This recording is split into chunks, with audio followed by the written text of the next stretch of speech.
high number of school dropouts. So we won't be able to open up all the doors, but we can at least show them where the doors are, or the low-hanging fruits for gangsters. Welcome to another episode of Making a Change. This week we got to revisit Imran. For those viewers who are subscribed to the channel, you will remember Imran from a previous episode. Giving education to the youth. Children dropping out of school at a young age. And what Imran aims to do is to provide an education to these youth through their classes and workshops that they run at their center at the Avonwood Mall in Elsies River. Here at Making a Change, we are extremely excited to share their story with you, and we hope that you guys are going to love it. So I just arrived and I am about to meet up with Imran. He's going to give me all the details and also to hear more about what they are doing with regards to the education in the community. And I hope you guys are as excited as I am. So one of the issues that we've identified as the most serious, that has the least attention, is school dropouts. The dropout figures for the past 3 years during COVID, the average dropout figures nationally is about 220 to 250,000 youngsters that leave school per annum. For the years since COVID, it's been 750,000 for the past 2 years. So it's almost a doubling of the dropout figure. So we are about to engage on a program with an organization called Zero Dropout, focusing especially on school leavers between the ages of 12 and 15. And the difficult part is once those youngsters has left school, to reintegrate them back into the school 2 years after being on the streets is a task that many primary schools are not prepared to do because they are 2 years older than their peers and they are disruptive. So we need a specialized program, a diversion program, to reintegrate these youngsters into the grade that they should have been and catch up. Firstly, we need to identify these kids. Secondly, we have to rehabilitate them. Thirdly, we have to reintegrate them back into school. So it's a huge project. And if you take a drive to Elsies River, you'll see at every street corner young boys and young girls of school-going age that's not at school. The reason why this is such a big problem is because these are the low-hanging fruits for gangsterism. This is where gangsters are being recruited from at the age when they're being recruited.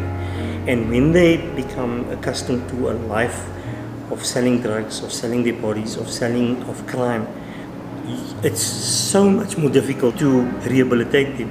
We have to catch them before they fall. And this is a collective effort of the education system, of teachers and schools, so that we can really address this issue holistically through a program that speaks to all the needs and reasons for young people leaving school at such a young age. They are at the age of 12, 13 and they're addicted to cigarettes or glue or drugs or whatever. To try and fix them 5 years later is nearly impossible. So we have to catch them young, and this is where the biggest intervention. If we want to fix a lot of the social issues that we have with youth 5 years from now, we have to act now. I think the biggest issue with youth at risk is absent parents. So parents aren't taking responsibility for the education of their children, and they're not realizing the damage that they're doing to themselves, their children and society by not making sure that the children are in school. The chances are that if your child drops out in grade 7, grade 8, grade 9, that they will ever be employed in their lifetime in a formal job, it's almost zero. If you would like to learn more, then please do check out all of their details in the description below. That they don't have proper career guidance whilst at school. So many of them sit with the wrong subjects. Many of them drop out because they chose the wrong subject. They find themselves in a situation where they're unemployable because they can't go into tertiary education and they don't have the skills to go into the job market. So what we're trying to do is create a bit of a bridge to make them job ready and also create an appetite for further learning. It's a journey of discovery with young people through a process of doing a number of mini courses like a job readiness course, interview skills, basic computer skills. Our facilitators are all professional service providers, looking at how we can upskill our young people so that they can become storytellers in the community as well. So we won't be able to open up all the doors, but we can at least show them where the doors are. Here at Making a Change, we want to do all that we can to help out these organizations that we get the wonderful opportunity to work with. And we do this mainly by means of our Patreon page. So please do go down in the description, check out our Patreon link, check out the page, and also consider becoming a member. So, parents especially, there is a huge burden on parents that if we want to fix the problems that we have with unemployment, with crime, with social evils, parents have the most important role to play, and it's about time that we encourage parents to take responsibility for the damage that they do by not looking out for their children and not ensuring that their children are in school and complete school as they are supposed to.